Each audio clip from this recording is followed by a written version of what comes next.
महापालिका निवडणुकीच्या पार्श्वभूमीवर पक्षांतर्गत वाद उफाळून येत असून ज्येष्ठ नेते सुरेश पाटील यांनी उमेदवारी प्रक्रियेवर तीव्र टीका केली आहे।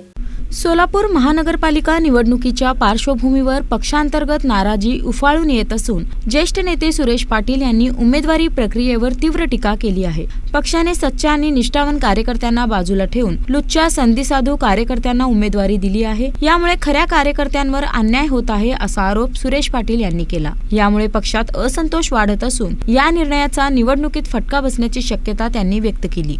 गेल्या 25 वर्षापासून प्रभाग क्रमांक 3 मध्येच उभारलेला आहे, प्रभाग क्रमांक 3 मध्येच निवडून आलेला आहे। आत्ताही प्रभाग क्रमांक 3 मध्येच उभारलेला आहे। तसं तर फार जुना भारतीय जनता पार्टीचा कार्यकर्ता आहे, पण अलीकडेच्या काळात लोकप्रतिनिधींनी सच्चा कार्यकर्त्याला उमेदवारी देण्यापेक्षा लुच्च्या कार्यकर्त्याला द्यालेत। स्वतः लोक म्हणत असतात की बाबा आम्ही निष्ठावंत आहे, आम्ही ते आहे हे आहे, त्यांना उमेदवारी कुणाला दिलेत, काय काय केलेत, काय काय आर्थिक व्यवहार केलेत, हे सर्व बाहेर पडतंय।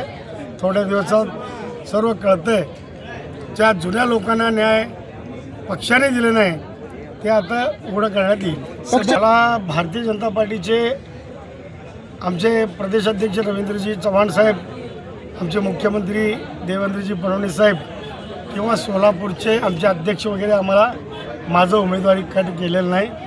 राजकारण करून मी अभ्यासू नगरसेवक या ठिकाणी येऊ नये, उद्या भविष्यात मी आमदार होऊ नये या दृष्टिकोनातून ज्यावेळी मला विष घालण्यात आलं, त्यामुळं आता मला 6वा टर्म आहे, 6व्यांदा मी निवडून येऊ नये असल्या इथल्या आमदारांना वाटल्यामुळं माझं तिकीट केलं। आता मी काय करणार नाही, मी लंगडा झालेला आहे, मला चालता येत नाही।